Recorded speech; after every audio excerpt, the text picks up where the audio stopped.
Hi guys, welcome back to New Generation Welding, and I'm gonna show you guys what's sort of the channel that we're doing in the previous video for the medical card, where the casters and the brakes are mounted, or the floor locks.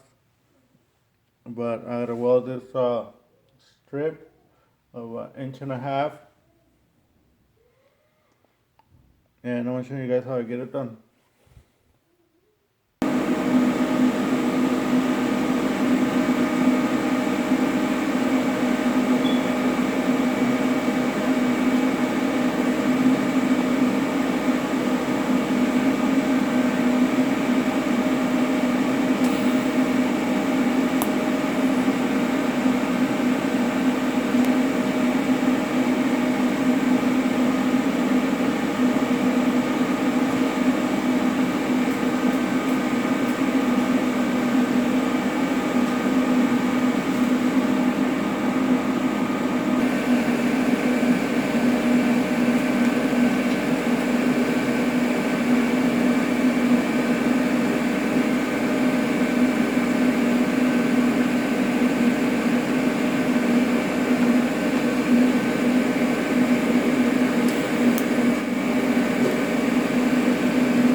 So pretty much it's just fuse tack all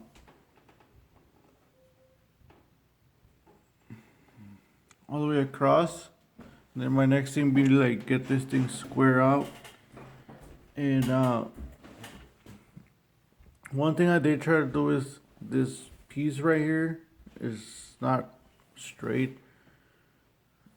So I try to go with going up the workbench, so it'd be easy for me to push down on it when I'm tacking and trying to pull back up. So I always try to go with whatever is bent, trying to going towards the outside instead of going towards the inside, because it's always easy to push down on it or clamp down on it than trying to pull from the inside out. Same thing here.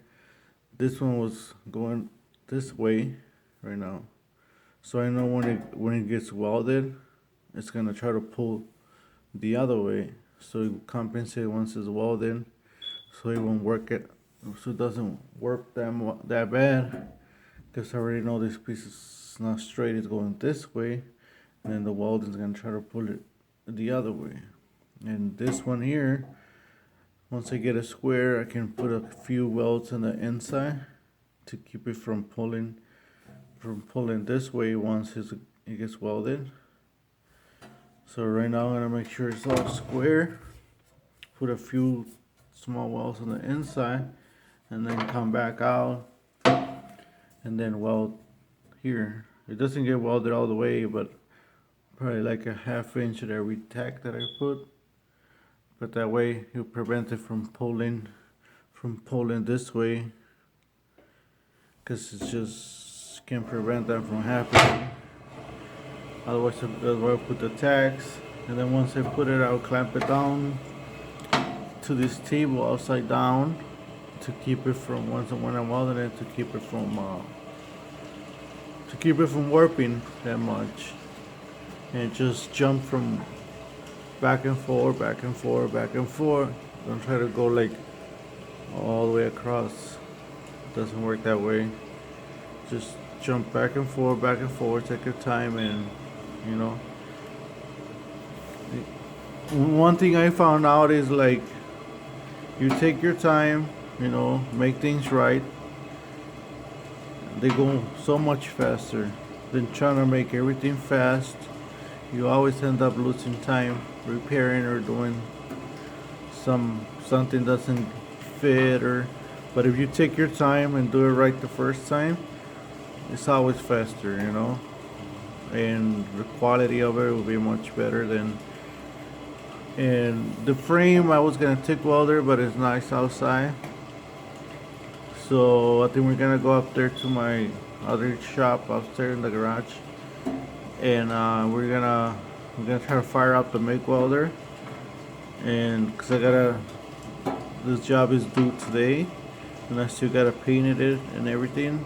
So now I shouldn't be making this video, but I should be working on this thing. But I want to show you guys just a few little tips that I found useful, that I wish, you know, when I went to welding school they would have shown me all that stuff, you know, that you just learn as you go, you know. But there's just a lot of things that a little tricks that you wish you wouldn't learn back in the day, and especially warping, you know. It was a big challenge to figure out what to do with that, and once you kind of got an idea, you can figure things out. But it's a lot of trial and error and a lot of mistakes before you can pretty much know what the weld's gonna do before you weld. And that's what I think is the difference between a fabricator and a welder. And I think a welder, he can just weld all his lungs all the way around. And a fabricator, we have to think more about what is the weld gonna do to the piece. You know, how much am I supposed to put on it, and so all that stuff, you know. And like a welder, you could just do production welder with the same piece all the time, weld it, and you know, everything's fixturing right. And so you kind of prevent all these things from happening, having good fixturing. But like, this is just like special customized parts. I can't have no fixturing made for this, so I have to think about the consequences, especially as a sit level with all the casters. You know, if it warps too bad, then one caster might be in the air, you know, 3 be in the ground and 1 in the air. Or, you know, the locks, the floor locks won't sit level once you put them on. So it's just little issues that you have to think about it before you start just pouring welding on it, you know. I used to love just pouring, you know, you get fucking trigger happy with the welder, you know, and next thing you know, you're fucking put weld like you're welding a bridge, but then your piece will look like a snake, you know. So you need to know when to stop. And I know I find it hard sometimes just going, you know, just welding and you're going on a rhythm. You don't want to stop because it's going so nice, but you know, so you have to know when to stop. Otherwise, you know, you don't want your piece to look like a snake.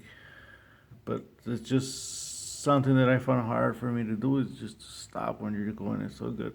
Just like here, I wish I could just go all the way across. It'd be so much fun to do, but I just can't because the piece will be ruined. Alright guys, so this is just want to show you guys. I think I got one that's already finished over here. So this is what it look like. It's like a C channel. A few welds, some on the inside.